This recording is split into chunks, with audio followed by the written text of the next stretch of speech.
After considering the story of Job, we now return to the story of Genesis.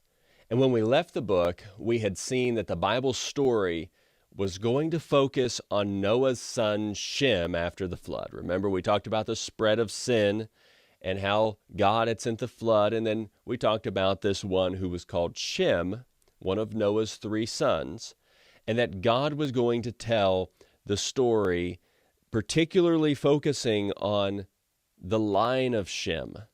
And so after the scattering of the people that happened in Genesis chapter 11, verses 1 through 9, the Bible records the genealogy from Shem to a man named Abram, who was Terah's son. And you can read about that in Genesis chapter 11, verses 10 through 32. And it is at this point that the Bible story identifies some significant promises concerning this family lineage. So let's begin by thinking about God's covenant with Abram. Abram and his family lived in Ur of the Chaldeans. However, what we see is that God called Abram to leave this land and go to the land of Canaan. Look at verse 1 of chapter 12. The Lord said to Abram, "Go from your land, your relatives, and your father's house to the land that I will show you." And then down in verse 4 and 5, we see that Abram went as the Lord had told him, and Lot went with him. Abram was 75 years old when he left Haran. He took his wife Sarai, his nephew Lot, all the possessions they had accumulated, and the people they had acquired in Haran, and they set out for the land of Canaan. And so God has called this individual Abram from the land of from Ur through then to Haran, and now from Haran to Canaan, as we're seeing here in this part of the account. And then what we see is that God made some promises to Abram. Look in verses 2 and 3. We already noted verse 1, as the Lord began there speaking to Abram, he says in verse 2, "I will make you into a great nation. I will bless you. I will make your name great, and you will be a blessing. I will bless those who bless you. I will curse anyone who treats you with contempt, and all the peoples on earth will be blessed through you."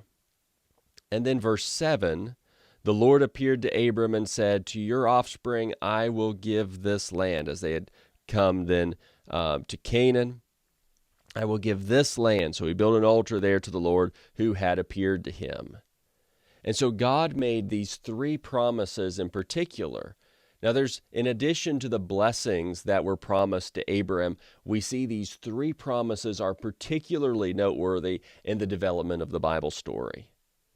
God promised that a great nation would come from Abram's descendants. He promised to give Abram's descendants the land of Canaan. And he promised to bless all peoples on earth through Abram's seed. So we've got a nation promise, a land promise, and a seed or spiritual promise that's outlined here in this section of Genesis chapter 12. And so clearly something special is going to be done in the Bible story that's focused beginning with this man in particular. So Abram went as God told him, as we saw there in verse 4. And he came to the land of Canaan, as verse 5 tells us. Now you might note that Abram was 75 years old when he left Haran in verse 4. And he was accompanied by his wife Sarai and his nephew Lot. But Abram had no children. And that's going to be significant as we continue reading about these things. But just already be thinking about the fact that he's got no children, and clearly God's promise is focused on his descendants. So after Abram's obedience, the scriptures demonstrate how God blessed him concerning his wealth. If you go down and you look here in verse 5, you can already see their possessions they accumulated and the people they had acquired and so forth. So he is already becoming prosperous. Verse 16 also shows more about his accumulation of wealth. And then he keeps accumulating to the point that what we see in chapter 13 is that Abram and Lot had to part ways. They had to separate. Verse 6 through 8, just notice the blessings that Abram has received. It says, but the land was unable to support them as long as they stayed together, Abram and Lot, for they had so many possessions that they could not stay together. And there was quarreling between the herdsmen of Abram's livestock and the herdsmen of Lot's livestock. At that time, the Canaanites and the Perizzites were living in the land. So Abram said to Lot, please, let's not have quarreling between you and me, or between your herdsmen and my herdsmen, since we are relatives. And so Abram then gives Lot the choice as to where he desired to go. And what we see is that Lot chose to live near Sodom. And so we can see Lot looking over the land, the entire plain of the Jordan, and as far as Zoar, that it was well watered everywhere, like the Lord's garden in the land of Egypt. And there's a note that's given that this was before the Lord destroyed Sodom and Gomorrah. So Lot chose the entire plain of the Jordan for himself. Then Lot journeyed eastward, and they separated from each other. Abram lived in the land of Canaan, but Lot lived in the cities of the plain and set up his tent near Sodom. Now the men of Sodom were evil, sinning immensely against the Lord. That's Genesis 13, verses 9 through 13. Now, we'll note that as we saw in the reading, that later chapters demonstrate this was not a good decision by Lot. This place where he lived, Sodom, it was immensely wicked, the scriptures show us, and that God destroyed the cities of Sodom and Gomorrah. And the scriptures record all about that. And you can read, for example, in chapter 18 and verse 20, or chapter 19, verses 4 through 7, or verses 12 and 13, or verses 28 and 29 that shows what it was like after the destruction of those cities. There was great wickedness therein. Homosexuality was particularly noteworthy of the sin that was being committed there. So they make this choice and they separate. And although Abram had no children, God continued to make promises to Abram. Let's go on here in chapter 13, starting in verse 14. After Lot had separated from him, the Lord said to Abram, look from the place where you are, look north and south, east and west. For I will give you and your offspring forever all the land that you see. I will make your offspring like the dust of the earth, so that if anyone could count the dust of the earth, then your offspring could be counted. Get up and walk around the land through its length and width, for I will give it to you. So Abram moved his tent and went to live near the oaks of Mamre at Hebron, where he built an altar to the Lord. God's continuing to make these promises. We come now to chapter 15. We see more concerning the promises that are being made to Abram. Starting in verse 1 of chapter 15. After these events, the word of the Lord came to Abram in a vision. Do not be afraid, Abram. I am your shield.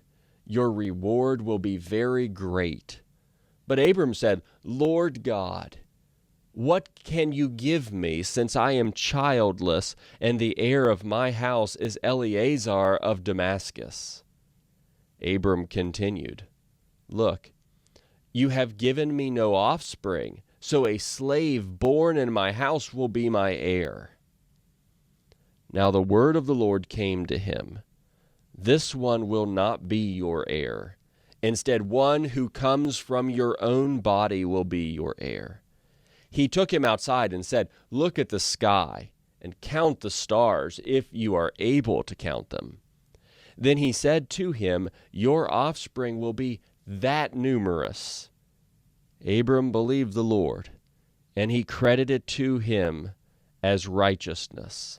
He also said to him, "I am the Lord who brought you from Ur of the Chaldeans to give you this land to possess."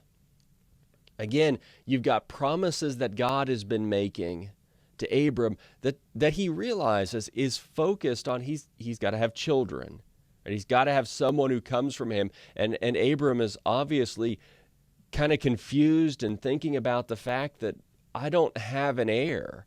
How can all these things be accomplished since I don't have an heir? The only real heir I have is one who's been born in my house, Eleazar of Damascus. And God assures him that's not going to be the heir. That's not how I'm going to fulfill these promises. And emphasizes to Abram that these things are going to happen. And Abram believed God. Verses 13 through 16 as well. Then the Lord said to Abram, "Know this for certain, your offspring will be resident aliens for 400 years in a land that does not belong to them, and will be enslaved and oppressed.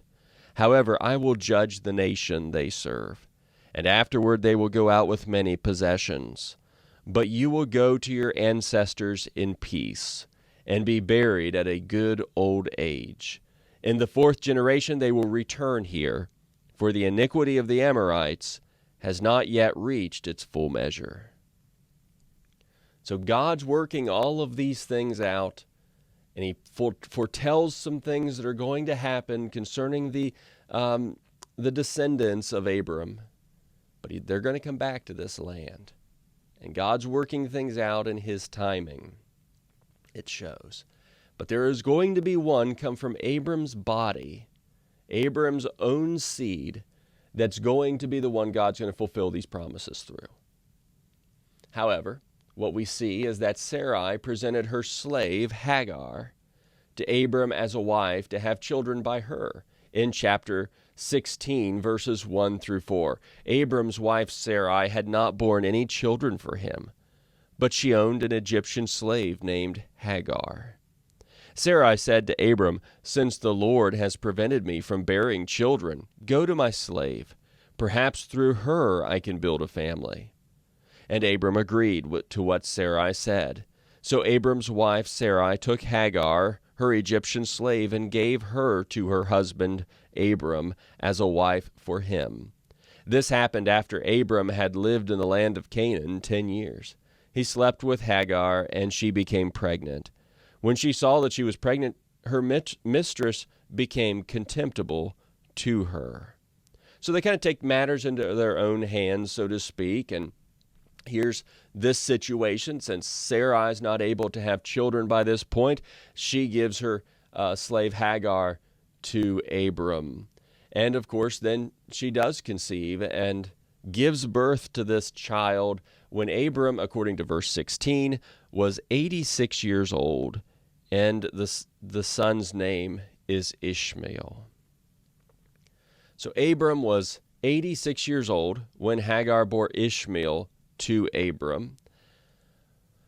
But later, as we go into the next chapter, God changed Abram's name to Abraham. Verse 4 through 6 of chapter 17. "As for me, here is my covenant with you. You will become the father of many nations. Your name will no longer be Abram. Your name will be Abraham. For I will make you the father of many nations. I will make you extremely fruitful, and you will make nations, and will make nations and kings come from you." So God's reaffirming that he's going to keep his promise through Abram, whose name is changed to Abraham, which reflects this idea that he's going to be the father of many nations. And he changes Sarai's name to Sarah in verses 15 and 16 of that chapter. God said to Abraham, "As for your wife Sarai, do not call her Sarai, for Sarah will be her name. I will bless her. Indeed, I will give you a son by her. I will bless her, and she will produce nations. Kings of peoples will come from her." Again, all of these things, even in the changes of names, are pointing us to the fact that God was still going to fulfill his promises through a son that would be born to them, not through Ishmael. We keep reading in verses 18 through 21 now of chapter 17. "So Abraham said to God, 'If only Ishmael were acceptable to you.' But God said, 'No, your wife Sarah will bear you a son, and you will name him Isaac. I will confirm my covenant with him as a permanent covenant for his future offspring. As for Ishmael, I have heard you. I will certainly bless him. I will make him fruitful and will multiply him greatly. He will father 12 tribal leaders, and I will make him into a great nation. But I will confirm my covenant with Isaac, whom Sarah will bear to you at this time next year." So God's reaffirming he's going to fulfill his promises to Abraham, but not through Ishmael. But rather, he and Sarah are going to have a son that time next year, and his name's going to be Isaac, and these promises, this covenant's going to be passed to him, going to be made with him. Now, God's covenant with Abraham was that he would be Abraham's God and the God of Abraham's descendants, and God would bless them and fulfill his promises. Let's go back in chapter 17, look at verses 7 and 8. God said, "I will confirm my covenant that is between me and you and your future offspring throughout their generations. It is a permanent covenant to be your God and the God of your offspring after you. And to you and your future offspring I will give the land where you are residing, all the land of Canaan as a permanent possession, and I will be their God." So there's the promise, there's the covenant that God's going to be the God of Abraham and Abraham's descendants. And he's going to fulfill these promises. And part of this covenant also involves circumcision, as verses 9 through 14 talks about concerning every male and how they were to be circumcised in keeping with the covenant that God made with them. But as we keep moving in the story then, God kept his promise, and Sarah gave birth to a son who was named Isaac when Abraham and Sarai were 190 years old. 100 for Abraham, 90 for Sarah. That they were well along in age, but God kept his promise. Genesis 21, verse 1 through 7. "The Lord came to Sarah as he had said, and the Lord did for Sarah what he had promised. Sarah became pregnant and bore a son to Abraham in his old age, at the appointed time God had told him. Abraham named his son, who was born to him, the one Sarah bore to him, Isaac. When his son Isaac was 8 days old, Abraham circumcised him, as God had commanded him. Abraham was 100 years old when his son Isaac was born to him. Sarah said, 'God has made me laugh, and everyone who hears will laugh with me.' She also said, 'Who would have told Abraham that Sarah would nurse children? Yet I have borne a son to him in his old age.'" Now, this promise has been fulfilled. Abraham now has a son. His name is Isaac. Sometime after this, God then tested Abraham's faith in God's ability to keep his promises by commanding Abraham to sacrifice Isaac as a burnt offering. Chapter 22, verses 1 and 2. After these things, God tested Abraham and said to him, "Abraham." "Here I am," he answered. "Take your son," he said, "your only son, Isaac, whom you love. Go to the land of Moriah and offer him there as a burnt offering on one of the mountains I will tell you about." What a test this must have been for Abraham. Not only his son that he loves, but also does he trust God's promises enough? Because this is the son God's going to fulfill all these promises through. And now God tells him to go and to sacrifice this son. Yet Abraham did trust God enough to do what he had been commanded, though God stopped him from actually killing Isaac. In Genesis 22, it goes on, verses 3 through 5, for example. "So Abraham got up early in the morning, saddled his donkey, and took with him 2 of his young men and his son Isaac. He split wood for a burnt offering and set out to go to the place God had told him about. On the 3rd day, Abraham looked up and saw the place in the distance. Then Abraham said to his young men, 'Stay here with the donkey. The boy and I will go over there to worship. Then we'll come back to you.'" And down in verse 12, it says that God told him, or the angel of the Lord, "Do not lay a hand on the boy or do anything to him, for now I know that you fear God, since you have not withheld your only son from me." So God stopped him from actually killing Isaac, but Abraham was willing to obey. You can read 3 through 14 to see all of this. And once again, God extended his promises to Abraham. Look at verses 15 through 18. "Then the angel of the Lord called to Abraham a second time from heaven and said, 'By myself I have sworn. This is the Lord's declaration.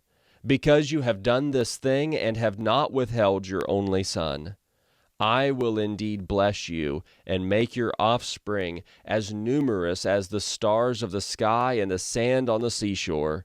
Your offspring will possess the city gates of their enemies, and all the nations of the earth will be blessed by your offspring because you have obeyed my command.'" And so we have all of these things with the covenant that God makes to Abram or Abraham. And now we move on in the Bible story and focus on the covenant then with Isaac. Now, not as much is said about Isaac as there is about Abraham. But we do see that after Sarah died, Abraham sent his servant to find a wife for Isaac. And Rebekah was chosen from Abraham and Sarah's family. You can read about that in Genesis chapter 24. And verses 1 through 4 and also verse 67. Rebekah then would later conceive and give birth to twin sons. Genesis chapter 25, verses 21 through 26, as Isaac prayed to the Lord on behalf of his wife because she was childless. The Lord was receptive to his prayer, and his wife Rebekah conceived. But the children inside her struggled with each other, and she said, "Why is this happening to me?" So she went to inquire of the Lord. And the Lord said to her, "2 nations are in your womb. 2 peoples will come from you, and you will be separated." And be separated. 1 people will be stronger than the other, and the older will serve the younger.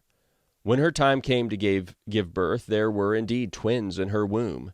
The first one came out red-looking, covered with hair like a fur coat. They named him Esau. After this, his brother came out grasping to Esau's heel with his hand. So he was named Jacob. Isaac was 60 years old when they were born. And so Rebekah gives birth to two twin boys, Esau and Jacob. And particularly, God told Rebekah that the older Esau would serve the younger Jacob, as we saw in verse 23. Well, as time goes on, Esau later sold his birthright as the firstborn son to Jacob for some food. And you can read about that in chapter 25, verses 27 to 34. And you can see just here in verses 33 and 34 how he swore to Jacob, Esau did, and sold his birthright to him, that Esau despised his birthright in doing this. And then Jacob also stole the blessing that Isaac was going to give to Esau. And Esau wanted to kill Jacob. Chapter 27, verses 1 through 46 describes. But through this, what we see is that God also, just as he had said to Abraham, God appeared to Isaac and extended the promises he had made to Abraham then to Isaac. Look at chapter 26, verses 2 through 6. The Lord appeared to him and said, "Do not go down to Egypt. Live in the land that I tell you about. Stay in this land as an alien, and I will be with you and bless you. For I will give all these lands to you and your offspring, and I will confirm the oath that I swore to your father Abraham. I will make your offspring as numerous as the stars of the sky. I will give your offspring all these lands, and all the nations of the earth will be blessed by your offspring. Because Abraham listened to me and kept my mandate, my commands, my statutes, and my instructions." So Isaac settled in Gerar. And then down in verses 23 through 25, from there he went up to Beersheba, and the Lord appeared to him that night and said, "I am the God of your father Abraham. Do not be afraid, for I am with you. I will bless you and multiply your offspring because of my servant Abraham." So he built an altar there, called on the name of the Lord, and pitched his tent there. Isaac's servants also dug a well there. And so God has been extending his covenant that had been made with Abram now to Isaac. And now, as we remember that God was going to, with his sons, Jacob and Esau, that the younger would be greater than the older, that now we think about God's covenant with Jacob. So after stealing the blessing, Jacob was sent away by Isaac to his mother's brother, Laban. So he would marry one of his daughters rather than taking wives of the Canaanite women. Genesis 28, verses 1 and 2. And Isaac extended the promise God had given to him and Abraham. Look in Genesis 28, verses 3 and 4. "May God Almighty bless you and make you fruitful and multiply you, so that you become an assembly of peoples. May God give you and your offspring the blessing of Abraham, so that you may possess the land where you live as a foreigner, the land God gave to Abraham." And as Jacob journeyed, God appeared to him in a dream, and God extended these same promises we've been talking about, extends the same promises now to Jacob. Look at Genesis 28, verses 12 through 15. As he dreamed, a stairway was set on the ground with its top reaching the sky, and God's angels were going up and down on it. The Lord was standing there beside him, saying, "I am the Lord, the God of your father Abraham and the God of Isaac. I will give you and your offspring the land on which you are lying.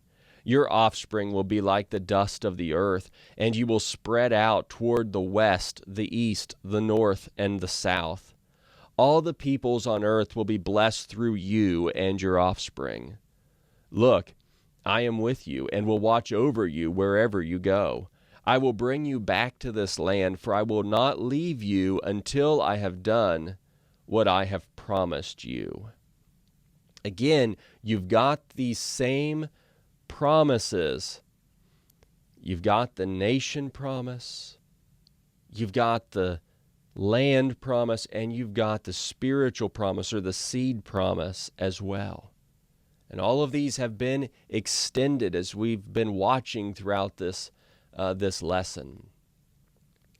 After this, we see Jacob met Rachel, Laban's daughter, and he loved her and entered an agreement to work for her for 7 years so he could marry her. So he would work for her father Laban for 7 years so he could marry Rachel. Genesis 29, verses 18 through 20. However, when the time came, Laban deceived Jacob by giving him Rachel's older sister Leah to marry. Genesis 29, verses 21 through 25 talks about that. The agreement was then made for Jacob to take Rachel and continue working for another 7 years. Genesis 29, verses 26 through 30. And this set up a bitter rivalry between these two sisters for Jacob's affection that would soon include their two maids also, Bilhah and Zilpah. At first, we see that Leah gave birth to Reuben, Simeon, Levi, and Judah. Chapter 29, verses 31 through 35. Well, since Rachel could not have children at this time, she gave Bilhah to Jacob, and Bilhah bore Dan and Naphtali. Chapter 30, verses 1 through 8. Leah then had stopped having children and gave Zilpah to Jacob, who bore Gad and Asher. Chapter 30, verses 9 through 13. And after this, Leah conceived again and bore Issachar, Zebulun, and a daughter, Dinah. Chapter 30, verses 14 through 24. Finally, God opened Rachel's womb, and she bore Jacob a son named Joseph in chapter 30, verses 22 through 24. And this left Jacob with 11 sons and one daughter. And as you read and study through all of that account, you should notice how each one of their names reflect the rivalry that was in that home. But God also blessed Jacob with possessions, and the family left Laban to go back to Canaan. Chapter 31, verses 11 through 13. In that dream, the angel of God said to me, Jacob, and I said, Here I am. And he said, Look up and see. All the males that are mating with the flocks are streaked, spotted, and speckled. For I have seen all that Laban has been doing to you. I am the God of Bethel, where you poured oil on the stone marker and made a solemn vow to me. Get up, leave this land, and return to your native land. So we have seen these covenants with Abram and Isaac and Jacob. A lot has happened in this week's reading that is deeply impactful in the development of the Bible story and God's plan of salvation. While the characters God is using to fulfill his promises through have many flaws, keep your focus on the overall development of the story. We will continue to watch for God to fulfill these promises. Remember the great nation, then the special land, and the spiritual promise through Abraham's seed. We're going to continue to watch through the Bible story for God to fulfill these promises.